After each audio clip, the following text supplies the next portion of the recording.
C'était un roi vaniteux. Il ne se prenait pas pour n'importe qui. Il voulait être le plus grand, le plus fort, le plus beau de tout le royaume. Mais malheureusement, il n'était pas très grand.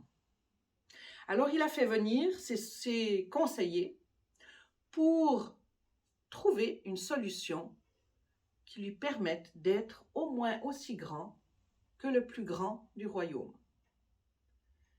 Alors, on lui a suggéré la chaise à porteur. Ah ben non, j'aimerais bien être debout. Alors, on lui a suggéré un cheval. Ah ben non, j'aimerais être quand même debout, je vous l'ai dit. Alors, il s'est mis lui aussi à réfléchir. Et finalement, il a eu une idée.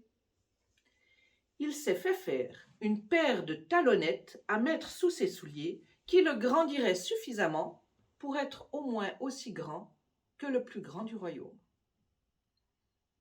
Un jour, le roi organise un bal masqué. Il y a là, en bas du magnifique escalier tendu d'un tapis rouge, tous les gens importants du royaume. Ils sont là déguisés et ils attendent le roi. Le roi est fini de se préparer en haut et il est en train d'ajuster sa couronne de laurier. Il est en Jules César. Il a une tunique blanche avec une ceinture dorée. Il a une toge rouge attachée à ses épaules. Et il la fait virevolter de gauche, de droite. Il s'admire, il se trouve beau. Il a évidemment mis ses talonnettes. Et là, il va descendre le grand escalier rouge. Il s'avance, il fait virevolter sa toge et il se prend les pieds dans le tapis. Il roule jusqu'en bas de l'escalier et se casse les deux jambes. Tout de suite, on l'amène dans sa chambre et on a fait venir tous les médecins, les apothicaires, les charlatans, les alchimistes, tous ceux qui pourraient le guérir. On essaye des onguents, on essaye des plâtres, on essaye des pommades, on essaye des décoctions, des tisanes, toutes sortes de médicaments, rien n'y fait. Impossible de lui rendre ses jambes droites. Il est obligé de se déplacer avec des béquilles. Ah, c'est l'humiliation pour lui. Alors il fait venir ses conseillers et leur demande de trouver une solution pour lui rendre sa dignité.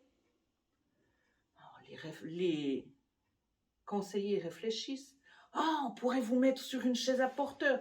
Ah non, j'aimerais être debout. Ah, on pourrait vous trouver un magnifique cheval. Ah ben non, je vous ai dit debout. Et ils réfléchissent. Le roi se met aussi lui-même à réfléchir. Et il a une idée. Je vais édicter une loi qui oblige toutes les personnes de mon royaume, tous mes sujets, à se déplacer avec des béquilles, sous peine d'amende ou de prison. Oh, les conseillers applaudissent. Ce sera la nouvelle mode. Ce sera la nouvelle obligation dans tout le royaume. Les gens sont étonnés. Une nouvelle mode obligatoire? Quelle idée? Pourquoi? Mais les gens ne se posent pas trop de questions et ils obéissent. D'ailleurs, l'amende ou la prison leur fait suffisamment peur. Et tout le monde prend l'habitude, petit à petit, de se déplacer avec des béquilles. Bon, au début, c'est dur. Quand il faut aller au travail avec des béquilles, quand il faut aller à l'école sac à dos avec des béquilles, c'est pas toujours facile. Mais petit à petit, on s'habitue. On voit même les gamins jouer au foot dans la cour d'école avec des béquilles. Et le temps s'écoule. Le temps passe, les années passent, on finit par oublier pourquoi est-ce qu'on a besoin de se déplacer avec des béquilles. Et le temps passe encore, le roi vieillit et le roi meurt. Alors on organise un cortège à travers tout le royaume. En tête du cortège, il y a le cercueil, tiré par 4 chevaux avec des plumets d'or. Sur le cercueil, il y a 2 cannes, 2 béquilles en or posées sur le cercueil. Ensuite, il y a les pleureuses, ensuite il y a la famille, les conseillers et tous les gens importants du royaume suivent le cortège. Le cortège défile dans tout le royaume. Un jour, il arrive dans un petit village. C'est jour de marché, et là, quand le convoi arrive, silence sur le marché. Un jeune homme ici semble ne pas être au courant, mais qu'est-ce qui se passe?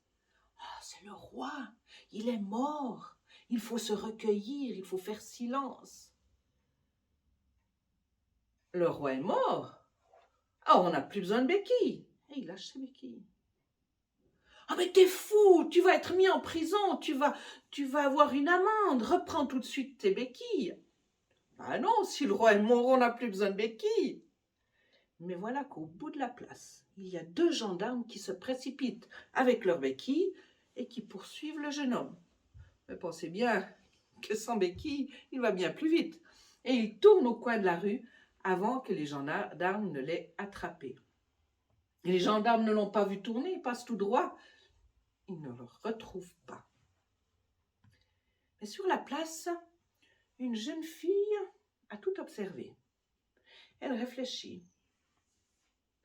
Vivre sans béquilles, c'est possible. Et elle suit les traces du jeune homme. Elle tourne à droite comme le jeune homme et parvient à la sortie du village jusqu'à la maison de ce jeune homme. Elle ouvre le portail.